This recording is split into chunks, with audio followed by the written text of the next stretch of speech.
이제 우리 다 같이 주악에 맞춰 묵도하심으로 주일낮 2부 예배를 시작하겠습니다.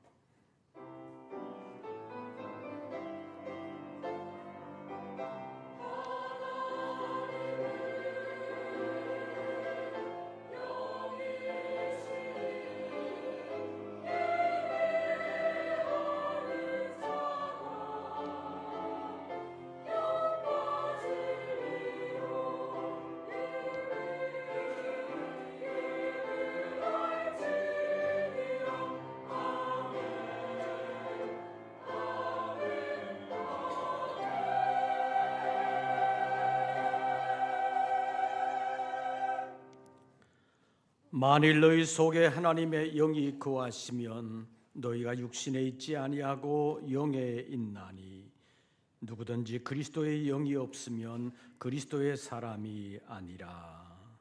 하나님은 영이시니 예배하는 자가 영과 진리로 예배할지니라. 아멘. 오늘도 저희가 영을 가진 사람인 것을 다시 한번 깨닫게 하시고 영으로 살기를 원하여 예배의 자리로 불러 주님을 바라보게 하심을 감사합니다. 이 아침 예배하는 우리 모든 권속들에게 찾아와 주시고 함께 거하시며 역사하여 주심으로 영으로 하나님과 동행하며 새로운 한 주간을 영이신 하나님을 힘입어 믿음으로 승리하는 우리 모든 권속들 되게 하여 주시옵소서. 이 예배의 시간 주님 함께하여 주심을 믿사오며 우리 주 예수 그리스도의 이름으로 기원하옵나이다. 아멘. 사도신경 세번역본으로 우리의 신앙을 함께 고백하겠습니다. 나는 전능하신 아버지 하나님 천지의 창조주를 믿습니다. 나는 그의 유일하신 아들 우리 주 예수 그리스도를 믿습니다. 그는 성령으로 잉태되어 동정녀 마리아에게서 나시고 본디오 빌라도에게 고난을 받아 십자가에 못 박혀 죽으시고 장사된 지 사흘 만에 죽은 자 가운데서 다시 살아나셨으며 하늘에 오르시어 전능하신 아버지 하나님 우편에 앉아 계시다가 거기로부터 살아있는 자와 죽은 자를 심판하러 오십니다. 나는 성령을 믿으며 거룩한 공교회와 성도의 교제와 죄를 용서받는 것과 몸의 부활과 영생을 믿습니다. 아멘. 찬송가 10장을 함께 부르시겠습니다.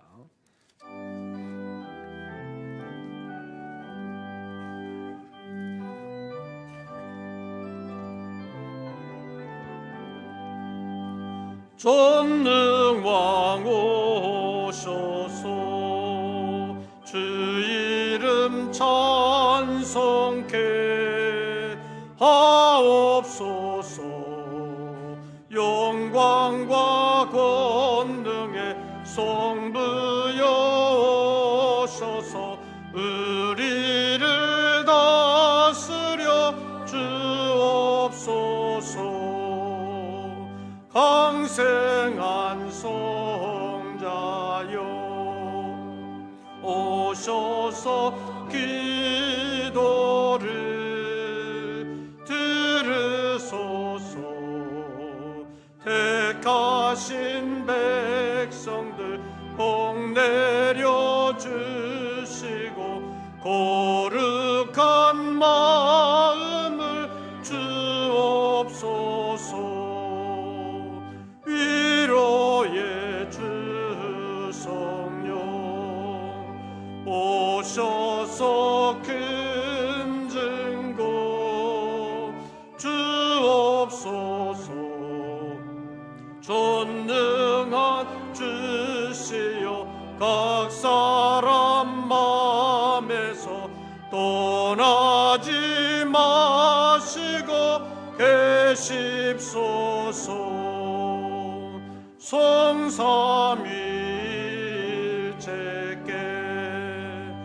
한없는 찬송을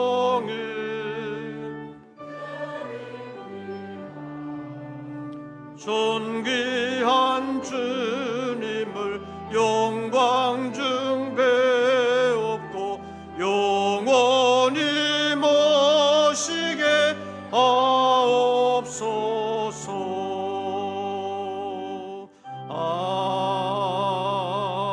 아멘. 오늘의 성시교독은 77번입니다. 교독문제 77번,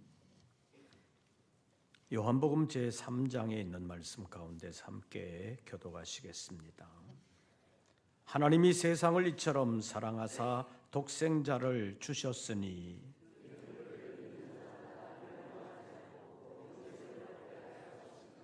하나님이 그 아들을 세상에 보내신 것은 그로 말미암아 세상이 구원을 받게 하려 하심이라. 믿지 아니하는 자는 하나님의 독생자의 이름을 믿지 아니하므로 그 정죄는 이것이니 곧 빛이 세상에 왔으되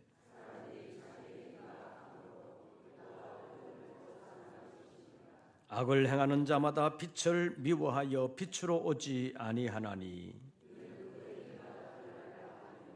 진리를 따르는 자는 빛으로 오나니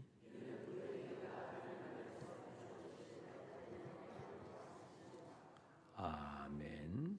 이제 2부 예배를 위하여 고영호 장로님 기도하시겠습니다.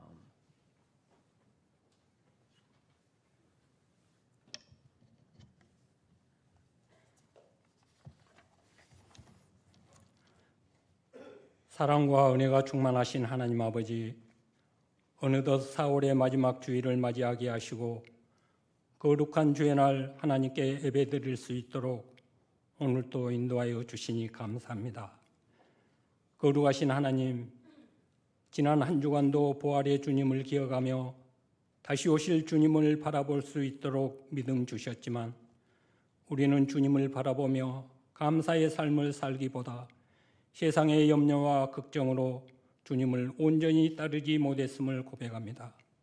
주님, 우리의 연약한 믿음을 용서하여 주옵시고 이 시간 성령의 능력으로 다시금 새롭게 하여 주옵소서. 지금 산과 들에는 하루하루가 다르게 푸르름이 짙어가고 있는 생동하는 계절 가운데 우리가 살고 있습니다. 생명을 주신 하나님 아버지, 오늘 또 우리에게 귀한 생명과 새로운 하루를 허락하여 주심을 감사합니다. 온 땅에 꽃이 피고 녹음이 짙어가는 활력 있고 생기 있는 이 좋은 계절에 우리들의 믿음 생활도 새로워지고 성숙하게 되어지기를 소망합니다. 우리의 삶의 모습이 말과 행함에서 거룩하여지게 하시고 하나님의 자녀임을 잊지 않고 세상 사람들과 구별되는 하나님의 뜻에 합당한 삶을 살아갈 수 있도록 인도하여 주옵소서. 우리나라를 사랑하여 주신 하나님 아버지, 이 나라를 인도하여 주옵소서. 대통령이 탄핵되는 정치적인 갈등과 경제적인 위기, 사회의 혼란으로 우리를 힘들게 하고 있습니다. 그러나 이 모든 것이 하나님의 뜻이 있으며 회복의 길로 인도하여 주실 줄 믿습니다. 우리나라의 과거 힘들고 어려웠던 시기에도 늘 우리나라를 지켜주신 하나님 아버지, 지금의 위기 속에서 위정자들이 지혜와 분별력을 가지게 하시고 국민들의 목소리에 귀 기울이며 화합과 협력으로 이 위기를 아름답게 극복할 수 있도록 우리나라를 지켜주시옵소서. 이 땅의 모든 교회가 빛과 소금으로 되어 일어나 빛을 발하게 하시고 우리 사회의 참된 역할을 감당하는 주님의 도구가 되는 교회가 되게 하여 주옵소서. 모든 어려움 가운데서도 우리 모든 교회가 흔들리지 않고 세상의 등대가 되어 진리의 빛을 비치는 믿음의 공동체가 되게 하여 주옵소서. 질병과 고통 중에 있는 환우들을 위해 기도합니다. 주님의 치유의 손길로 함께하여 주시고 경제적인 어려움과 여러 가지 환경으로 힘들어하는 이들에게 위로와 소망을 허락하여 주옵소서. 이 시간 말씀을 전하시는 목사님, 언제나 영육을 강건함으로 인도하여 주옵시고 늘 충만함 속에서 주의 사역을 감당하시게 하시고 이 시간 말씀을 전하실 때 능력 있게 전하실 수 있도록 성령님 함께하여 주옵소서.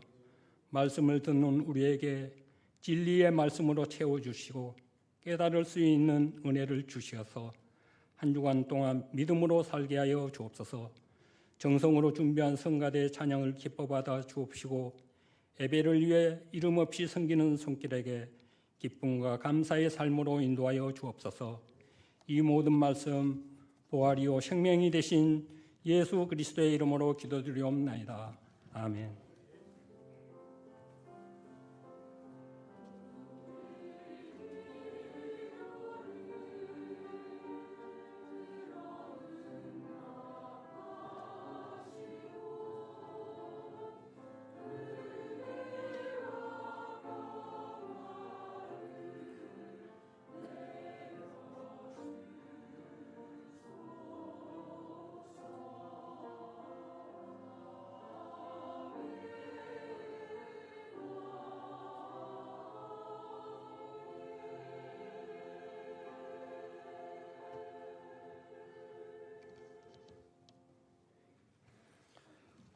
오늘 우리에게 주시는 하나님의 말씀을 찾습니다.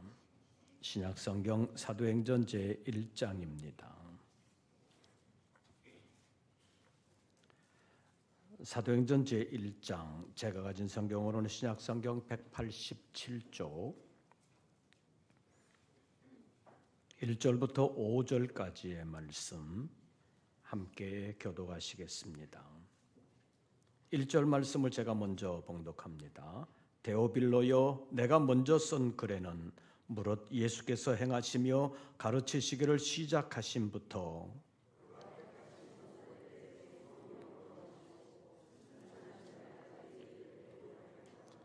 그가 고난받으신 후에 또한 그들에게 확실한 많은 증거로 친히 살아계심을 나타내사 40일 동안 그들에게 보이시며 하나님 나라의 일을 말씀하시니라.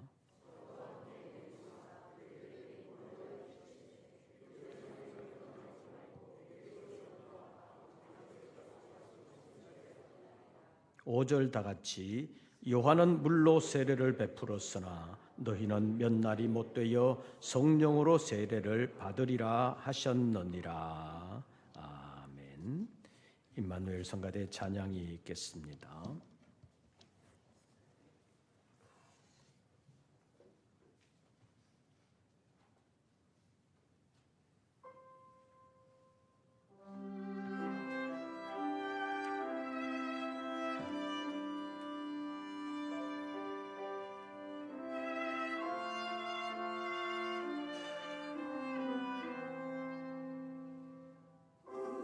거룩한 반석이시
오늘도 주의 이름으로 예배하는 우리 모든 권속들에게 우리 주님의 은혜와 평강이 함께 하시기를 축원합니다. 옆 사람과 인사하겠습니다. 잘 오셨습니다. 좀 기다리셨어요? 늘 주님 안에서 주님과 함께하는 그리스도 안에서의 교제가 아름다운 믿음에 도움이 되는 시간들 되시기를 바랍니다. 부활주일을 보내고 이제 첫 번째 주일을 맞이했습니다. 부활하신 우리 주님의 생명과 그 은혜가 우리 모든 성도들에게 풍성하시기를 축원합니다. 만약에 예수님께서 부활하신 날을 연도 다 생략하고 요일로만 계산한다면 예수님 부활하신 지가 이제 한 주간이 지났다고 말할 수 있습니다. 일반적으로 교회에서는 부활절을 준비하면서 사순절을 보내고 사순절의 마지막 주간 종려주일로 시작해서 고난주간을 보내고 부활주일을 맞이하게 됩니다. 그래서 이 기간 동안 사순절 행사, 고난주간 행사, 부활주일 행사 여러 가지를 하게 됩니다. 그래서 그 부활주일을 준비하면서 부활주일을 정점으로 해서 대부분의 행사들이 마무리되게 되는 것을 볼 수 있습니다. 그러나 예수님의 부활과 관련되는 여러 가지 사정들을 전후 사정으로 살펴보면 부활 이후가 훨씬 더 중요하다고 말할 수 있습니다. 왜냐하면 예수님 자신의 부활도 그렇지만 제자들의 경우 예수님의 부활 이후에 제자들의 삶이 완전히 달라지지 않았더라면 오늘날 기독교 역사가 새로운 장으로 펼쳐지지는 않았을 것입니다. 지금처럼 기독교가 보편화되고 활성화될 수 있었던 것은 부활 이후에 제자들의 삶이 정말로 크게 달라졌기 때문이라고 말할 수 있습니다. 그래서 이런 과정을 살펴보는 것이 우리가 기독교 역사에서 교훈을 받을 뿐만 아니라 오늘을 살아가는 우리의 부활 신앙을 정립하는 데도 많은 도움이 될 것입니다. 그래서 오늘부터 몇 주간 동안 예수님의 부활 이후에 일어났던 일들을 살펴보려고 합니다. 그 첫 시간으로 오늘은 부활하신 주님께서 부활 후에 어떤 일을 하셨는지 그리고 그 일이 우리에게 시사하는 바는 무엇인지를 잠깐 살펴보려고 합니다. 그래서 오늘의 설교 제목을 부활로 말미암아 이렇게 잡았습니다. 한번 따라해 보시죠. 부활로 말미암아. 여러분은 뭐가 달라졌어요? 부활주일 보냈는데 달라진 거 있어요? 지금으로부터 2000여 년 전 제자들은 예수 그리스도의 부활 이후에 달라지기 시작했습니다. 성령을 받고 진짜 많이 달라졌습니다. 그래서 예수님이 잡혀가실 때는 겁쟁이 도망자들이었었지만 부활 이후에 성령의 충만함을 받은 이후에는 완전히 달라져서 생명 내놓고 주의 부활의 복음을 전하는 담대한 십자가 용사들이 되었다고 말할 수 있습니다. 그래서 예수님의 부활 이후에 무엇이 어떻게 달라졌는지를 살펴보면서 예수님의 부활 이후 시대를 살아가고 있는 우리는 어떤 신앙을 가지고 살아야 되는지를 살펴보려고 합니다. 첫째로 예수님은 부활 이후에도 하나님 나라의 복음을 계속해서 전하셨습니다. 3절 말씀 보시죠. 그가 고난 받으신 후에 그가 십자가에 죽으신 후에 또한 그들에게 확실한 많은 증거로 무엇을 나타내사? 친히 살아계심을 나타내사 며칠 동안 40일 동안 그들에게 보이시며 무엇을 말씀하시니라? 하나님 나라의 일을 말씀하시니라. 예수님은 공생의 처음부터 세상에 나타나 사람들에게 말씀을 전하시는 처음부터 하나님 나라의 복음을 전하셨습니다. 마가복음 1장 1절은 하나님의 아들 예수 그리스도의 복음의 시작이라 이렇게 시작되고 있습니다. 그러면서 곧바로 세례 요한의 사역이 소개되고 있는데 이것은 예수 그리스도 복음의 시작은 세례 요한의 사역으로부터 시작이 되었다라는 것을 보여주고 있습니다. 이 요한이라는 사람은 세례 베푸는 것이 주 일이었습니다. 그래서 이름 앞에 세례라는 말이 붙어서 여러 요한 가운데 세례 요한으로 불려지게 된 것입니다. 그런데 그 세례라는 것이 오늘날과 같은 그리스도인 교회 공동체로 받아들이는 세례라기보다는 하나님의 나라를 유업으로 받기 위해서 회개해야 된다고 하는 회개의 세례를 전한 것이 세례 요한의 주 임무였습니다. 그래서 마태복음 3장 1절과 2절에 있는 말씀을 보면 요한은 처음 등장하면서부터 회개하라 무엇이 가까이 왔느니라 천국이 가까이 왔느니라. 그런데 이 문장은 예수님도 공생애를 시작하시면서 똑같은 문장으로 말씀하셨습니다. 회개하라 무엇이 가까이 왔느니라 천국이 가까이 왔느니라. 그래서 마태복음 3장에서 세례 요한의 말, 마태복음 4장에서 예수님의 말씀 꼭 같습니다. 이 문장을 의미적으로 풀어서 말한다면 이제는 천국이 가까이 왔다. 그러니까 회개하라. 회개하지 아니하면 천국에 들어갈 수 없다. 그러니까 회개하라. 회개해야 천국에 들어갈 수 있다. 이런 의미라고 볼 수 있습니다. 이렇게 말씀하신 의도를 파악해 보면 세례 요한이 전한 것도 그렇고 예수님께서 전하신 것도 그렇고 천국에 들어가게 하기 위해서 회개하라고 말씀하신 것을 볼 수가 있습니다. 그래서 회개하라 천국이 가까이 왔느니라 이 말도 사람들에게 좋은 소식, 복음이라고 말할 수 있습니다.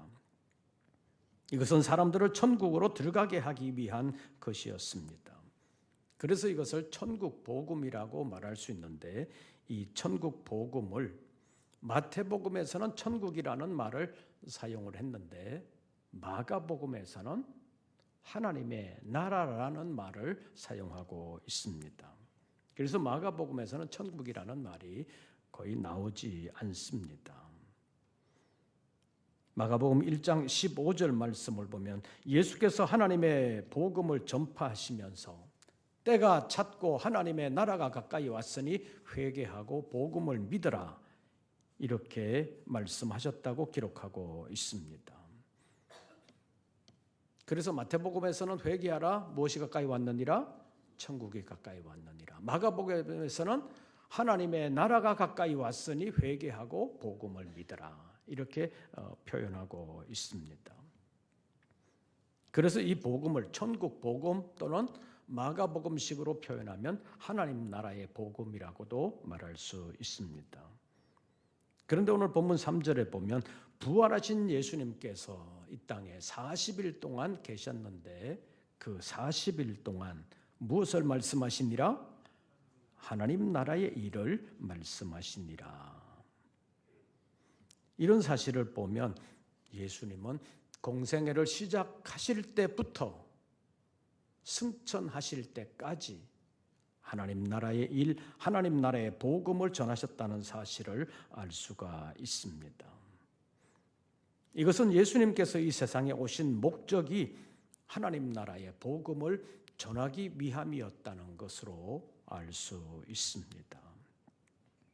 다시 말하면 하나님 나라의 복음은 하나님의 나라가 이루어질 때까지 계속해서 전해야 되는 것이다. 중단 없이 전해야 되는 것이다. 라는 것을 알 수 있다는 것입니다. 일반적으로 세상 처세술로 산다면 예수님께서 십자가에서 죽으셨다가 다시 살아나셨습니다. 뭘 제일 먼저 하셔야 되겠습니까? 나를 잡아서 십자가에 못 박은 놈들 맛 좀 봐라 그러면서 혼내줘야 될 것 같은데 주님께서 그 일을 하지 않으셨습니다. 아예 그런 사람들은 쳐다보지도 않으셨습니다. 천국 복음, 그 짧은 40일 동안 하나님 나라의 일을 말씀하셨다고 오늘 본문 3절이 증언하고 있습니다. 이것을 통해서 우리가 아는 것은 오늘을 살아가는 우리에게도 하나님 나라의 복음을 전해야 되는 사명이 있다는 것입니다. 오늘 본문 3절을 통해서 예수님께서 보여주시고 나타내신 일이 있고 말씀으로 전하신 것이 있습니다. 예수님의 부활을 사람들이 잘 믿지를 못했습니다. 지난주에도 말씀드렸지만 부활이라는 것이 예수님께서 부활하실 그때까지 단 한 사람도 부활한 사람은 없었습니다. 죽음에서 살아난 사람, 죽었다가 살아난 사람, 기절했다가 깨어난 사람, 이런 사람들은 옛날에도 있었고 지금도 있을 수 있고 앞으로도 있을 수 있습니다. 그러나 부활한 사람은 단 한 사람도 없습니다. 예수님만이 유일합니다. 그러니까 부활을 잘 믿지를 못합니다. 한 번도 직접 본 일이 없는 사람들이 대부분이기 때문입니다. 그래서 예수님께서 부활하시고 난 이후에 확실한 많은 증거로 친히 살아계심을 나타내셨다. 그리고 자기의 몸을 보이셨다. 이렇게 말씀하고 있습니다. 그 부활의 몸으로 전하신 말씀이 있습니다. 그것이 하나님 나라의 일이라고 본문 3절에서 말씀을 하고 있습니다. 이것을 보면 예수님께서 세상에 오셔서 처음부터 끝까지 마지막까지 전하신 것은 하나님 나라의 복음이라는 것을 알 수가 있습니다. 이 하나님의 나라는 신구약 성경 전체의 주제이기도 합니다. 다시 말하면 신구약 성경 전체가 말하고자 하는 것, 그것이 하나님의 나라라는 사실입니다. 그리고 이 나라는 우리 믿는 사람들이 들어가야 하는 나라요, 들어갈 수 있는 나라일 뿐만 아니라 죄와 사망이 없는 나라입니다. 생명과 사랑이 풍성한 나라입니다. 생명도 지금 우리가 가지고 있는 이 육체의 생명과는 비교할 수 없는 영원한 생명이 풍성한 나라입니다. 지금의 세상과는 완전히 차원이 다른 나라입니다. 죄의 가능성도 없는 나라입니다. 그래서 이 나라를 요한계시록에서는 새하늘과 새 땅이라고 표현했습니다. 이사야 선지자도 이사야서 마지막 2장에서 새하늘과 새 땅을 우리에게 보여주고 있습니다. 이사야 65장 17절과 18절 말씀을 보면 보라 내가 새하늘과 새 땅을 창조하나니 이전 것은 기억되거나 마음에 생각나지 아니할 것이라. 완전히 새로운 세상을 창조하실 것을 말씀하셨습니다. 그러면서 너희는 내가 창조하는 것으로 말미암아 영원히 기뻐하며 즐거워할지니라. 지금 기쁘고 즐거운 일들이 많아요? 안 그런 일이 많아요? 기쁘고 즐거운 일이 많아요? 많으면 좋겠는데 실제로는 안 그런 경우가 많지요. 뉴스를 들으면 아예 뉴스를 끄고 싶어요. 아예 보고 듣고 싶지를 않아요. 여야를 막론하고 마음에 드는 사람이 하나도 없습니다. 이 나라가 어떻게 될까? 기도는 하는데 전에도 말씀드렸죠. 이 나라의 백성들이 하나님을 기쁘시게 하는 나라로 하나님께로 점점 가까이 나아가면 하나님의 은혜를 받을 수 있지만 하나님으로부터 점점 멀어지면 이 나라가 복을 받지 못하는 방향으로 이 나라가 점점 더 어려워지는 방향으로 정치 지도자도 그런 사람이 될 것이고 앞으로 이 나라가 더 어려워질 것입니다. 그래서 우리가 기도해야 된다는 것입니다. 이 나라의 백성이 하나님으로부터 더 멀어지지 않도록 기도해야 합니다. 그런데 이루어질 새하늘과 새 땅은 그럴 가능성이 전혀 없는 나라입니다. 죄가 없는 나라일 뿐만 아니라 죄로 타락할 가능성조차도 없이 완전히 새로워진 나라. 그 나라를 하나님께서 창조하실 것을 말씀하셨습니다. 그러니까 너희는 내가 창조하는 것으로 말미암아 영원히 기뻐하고 즐거워할지니라. 하나님께서 우리에게 유업으로 주시는 그 나라, 완전히 새로워진 그 나라는 영원히 복되고 영원히 기뻐하고 영원히 즐거워할 수 있는 나라, 그래서 영원히 주님을 찬송할 수 있는 나라라고 말할 수 있습니다. 그 나라에 들어가게 하시기 위하여 예수 그리스도께서 이 땅에 오셨고 그 나라 복음을 전하셨습니다. 마태복음 마지막 장 마지막 부분을 보면 부활하신 예수님께서 승천하시기 전에 마지막으로 제자들에게 부탁하신 말씀이 있습니다.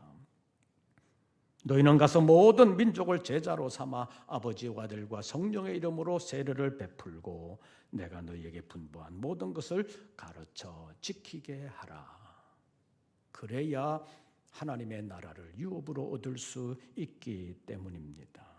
그렇게 하는 사람에게 볼지어다 내가 세상 끝날까지 너희와 항상 함께 있으리라고 약속하셨습니다. 이 말씀은 예수님이 전하신 복음을 제자들도 세상 끝날까지 전해야 된다는 것을 말씀하신 것입니다. 조금 더 구체적으로 말하면 예수 그리스도께서 이 세상에 처음 오셔서 전하셨던 하나님 나라의 복음을 부활하신 후에도 전하시다가 승천하시면서 그 일을 제자들에게 부탁하셨다는 말씀입니다. 사도행전 마지막 장 마지막 부분을 보면 바울 사도가 로마에서 죽는 마지막 순간까지 전한 것을 보여주고 있습니다. 사도행전 28장 23절 말씀을 보면 그들이 날짜를 정하고 그가 유숙하는 집에 많이 오니 바울이 아침부터 저녁까지 말씀을 강론했다 이렇게 했는데 강론의 내용이 뭐냐? 하나님의 나라를 증언하고 모세 율법과 선지자의 말을 가지고 예수에 대하여 전파하니라. 두 가지입니다. 하나는 하나님 나라의 일, 또 하나는 예수 그리스도. 사도행전 28장 30절과 31절에도 바울이 온 이태 2년을 로마에서 재판을 기다리면서 셋집에 머물렀는데 그때 자기에게 오는 사람들을 다 영접하고 하나님의 나라를 전파하고 예수에 관한 것을 담대하게 거침없이 가르쳤다고 기록하고 있습니다. 이것을 보면 바울 사도가 마지막 순간까지 전한 것이 두 가지입니다. 첫째가 하나님의 나라, 두 번째가 예수 그리스도입니다. 이것을 종합해서 보면 부활하신 예수 그리스도를 만나게 되면서부터 바울은 달라진 사람이 됐는데 그가 전한 것은 예수 그리스도께서 이루시는 하나님 나라의 복음이라는 사실을 알 수 있습니다. 고린도전서 15장 24절 말씀을 보면 예수 그리스도께서 재림하시게 되면서 세상의 모든 통치와 권세와 능력을 멸하시고 그리스도의 나라를 이루셔서 그 나라를 아버지 하나님께 바치게 된다고 말씀하고 있습니다. 그때 예수 그리스도의 나라가 이루어지게 되는데 그 나라를 아버지 하나님께 바침으로 아들의 나라가 아버지의 나라가 되고 그 나라가 하나님의 나라요 성도들이 유업으로 받는 나라가 된다는 것입니다. 그래서 그때까지는 하나님 나라의 복음이 계속해서 전해져야 된다는 것입니다. 그래서 오늘을 살아가는 우리도 마태복음의 표현 방식으로 하면 천국 복음을 전해야 되고, 마가복음의 표현 방식으로 하면 하나님 나라의 복음을 전해야 된다는 사실로 받아들여야 합니다. 그래서 지난주 부활주일을 보냈는데 우리가 우리 주 예수 그리스도의 부활을 다시 한 번 더 생각하는 계기가 될 뿐만 아니라 부활하신 예수 그리스도께서 승천하시기까지 전하셨던 하나님 나라의 복음, 그것을 오늘을 살아가는 우리도 계속해서 전해야 하는 것이 우리의 사명이라는 사실을 알아야 합니다. 그런데 이 사명은 아무나 감당할 수 있는 것이 아닙니다. 왜냐하면 하나님의 나라는 지금 우리가 살고 있는 이 세상과는 완전히 다른 나라이기 때문입니다. 지금은 어쩌면 죄가 더 영악해지면서 죄를 가지고 세상을 살아가는 사람들이 훨씬 더 어떻게 보면 자기 손해 보지 아니하고 정말 똑똑하게 사는 것 같습니다. 그래서 죄가 점점 더 교묘해지면서 판을 치고 있다고도 볼 수 있습니다. 그러나 그 나라는 죄가 없는 나라입니다. 죄의 가능성도 없습니다. 그래서 요한계시록 21장에 보면 다시 사망이 없고 아픈 것이나 곡하는 것이 있지 아니하는 나라, 그래서 곡하는 것도 없는 나라라고 말씀하고 있습니다. 그 나라가 우리가 원하는 나라요, 우리가 들어가는 나라요, 우리가 전해야 하는 나라라고 말할 수 있습니다. 그런데 그 나라의 복음을 전하려면 성령을 힘입어야 합니다. 본문 4절과 5절 말씀 보시죠. 예수님께서 사도와 함께 모이셨을 때 그들에게 명령하신 것이 있습니다. 4절과 5절 두 절 말씀 우리 다 같이 봉독합니다. 사도와 함께 모이사 그들에게 분부하여 이르시되 예루살렘을 떠나지 말고 내게서 들은 바 아버지께서 약속하신 것을 기다리라. 요한은 물로 세례를 베풀었으나 너희는 몇 날이 못 되어 성령으로 세례를 받으리라 하셨느니라. 예루살렘을 떠나지 말고 아버지께서 약속하신 성령을 기다리라고 말씀하셨습니다. 왜 기다려야 되느냐? 1장 8절에 있는 말씀을 보면 아버지 하나님께서 약속하신 성령이 사도들에게 임하시게 되면 사도들이 권능을 받고 예루살렘과 온 유대와 사마리아와 땅끝까지 이르러 주님의 증인이 되리라고 말씀하셨습니다. 주님을 증언할 수 있는 사람, 주님의 증인은 아무나 되는 것이 아니라는 말입니다. 성령을 받고 성령의 권능을 힘입은 사람만이 주님의 증인이 될 수 있다는 말입니다. 그래서 제자들에게 너희는 예루살렘을 떠나지 말고 내게 들은 바 아버지의 약속하신 것을 기다리라. 성령을 기다리라. 성령 받아야 산다. 성령 받아야 사명 감당한다. 성령 받아야 하나님의 나라를 유업으로 얻을 때까지 승리할 수 있다. 주님 앞에 설 때까지 승리할 수 있다는 것을 예수님께서 말씀하신 것입니다. 성령은 우리를 살게 하는 영일 뿐만 아니라 우리로 하여금 주님 기뻐하시는 일들을 감당할 수 있게 하는 영이십니다. 그래서 성령을 생명의 성령이라고 말씀하셨습니다. 아까 우리 장로님이 기도하실 때도 하루하루가 다르게 지금 봄의 생명이 약동하는 계절이라고 그랬는데 그 안에 생명이 약동하기 때문에 하루하루가 다르게 나타나는 것입니다. 보는 사람에게 봄의 신선함을 줄 뿐만 아니라 생명의 아름다움을 느끼게 하는 것이 지금의 계절이라고 말할 수 있습니다. 주님 부활하신 이후에 사도들, 예수님의 많은 제자들이 부활의 생명을 힘입고 어두워진 세상 가운데 빛으로 살면서도 두려워하지 아니하고 더욱더 담대하게 끝까지 사명을 감당할 수 있었습니다. 부활의 생명과 생명의 성령을 힘입었기 때문입니다. 부활주일을 보내고 부활절 행사를 마치고 우리의 믿음이 주님의 부활의 생명으로 다시 새로워져야, 성령으로 다시 강건하게 되어야 우리가 이 시대를 감당하면서 끝까지 사명을 감당하게 되는 줄로 믿습니다. 그래서 너희는 예루살렘을 떠나지 말고 내게 들은 바 아버지의 약속하신 것을 기다리라고 주님 말씀하셨습니다. 부활로 말미암아 영원히 살아계시는 주님을 모시고 주님과 함께 주님의 일을 아름답게 끝까지 감당하는 우리 모든 권속들 되시기를 주의 이름으로 축원합니다. 기도하겠습니다. 하나님, 저희들에게 부활의 생명이 역사하여 주시옵소서.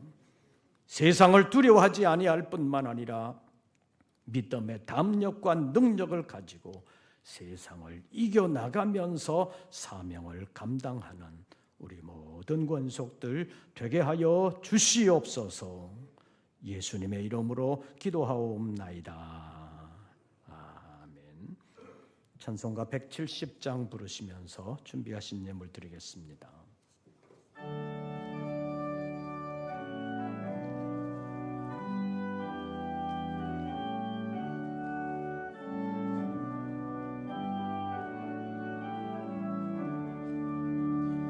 내 주님은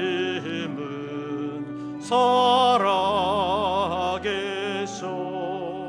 날 지켜주시니 그 큰 사랑 인하여서 나 자유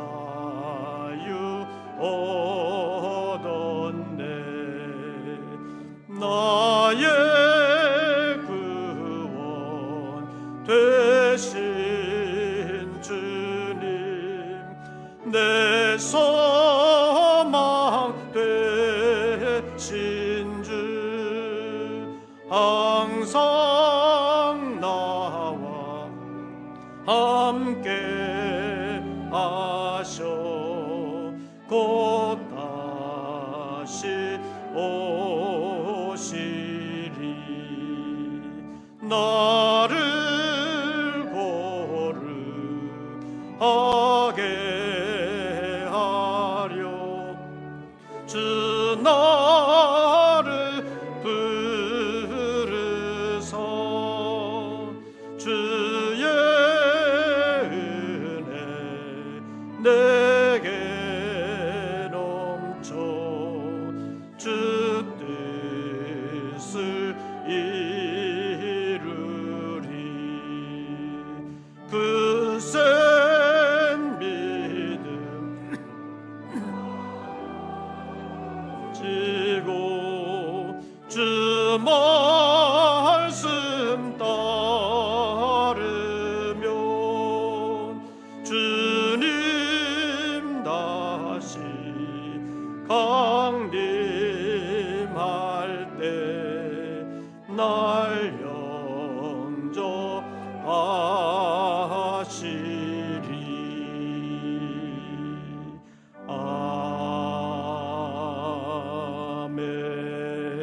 아멘. 기도드리겠습니다. 오늘도 저희들을 세상에 버려두지 아니하시고 주님의 전으로 불러 부활하신 주님을 바라보며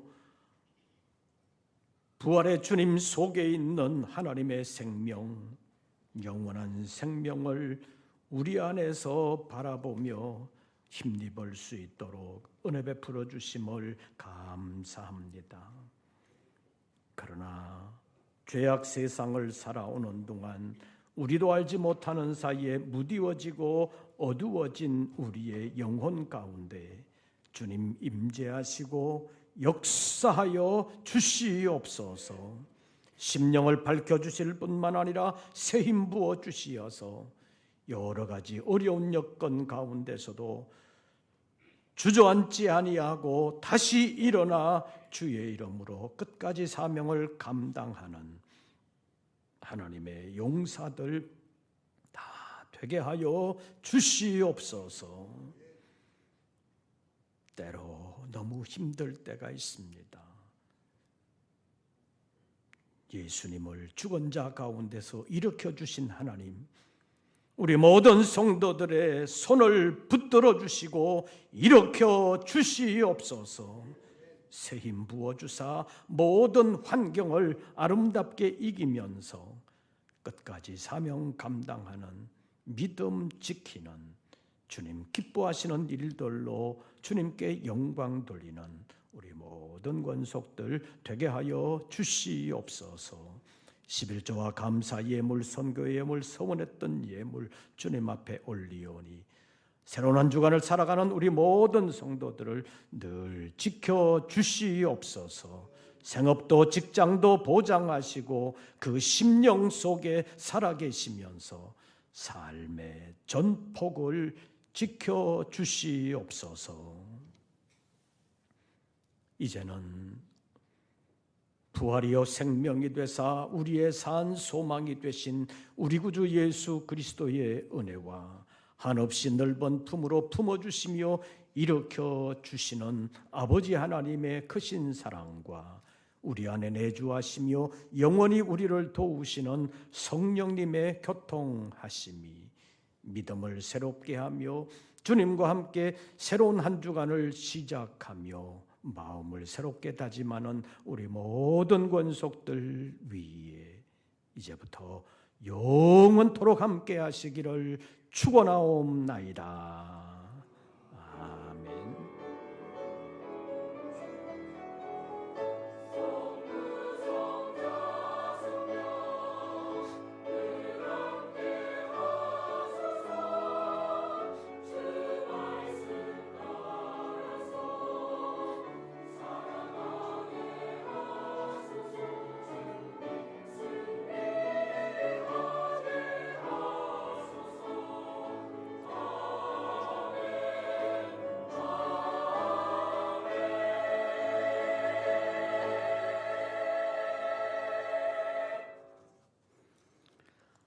오늘 새로 나오신 분을 소개하고 환영하겠습니다.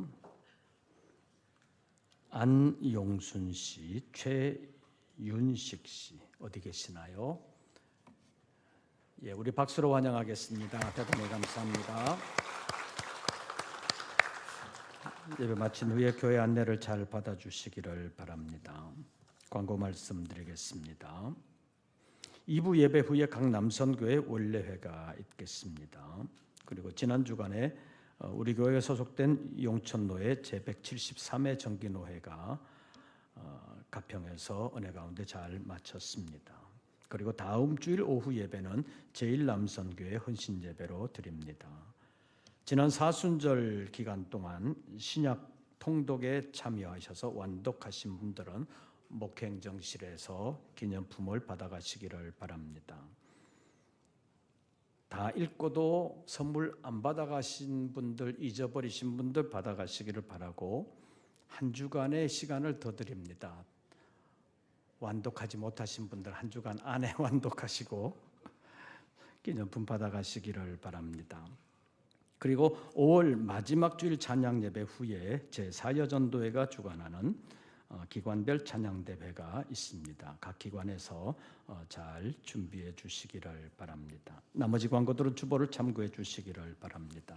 새로운 한 주간 주 안에서 평안하시고 승리하시기를 빕니다. 이것으로 2부 예배를 모두 마치겠습니다.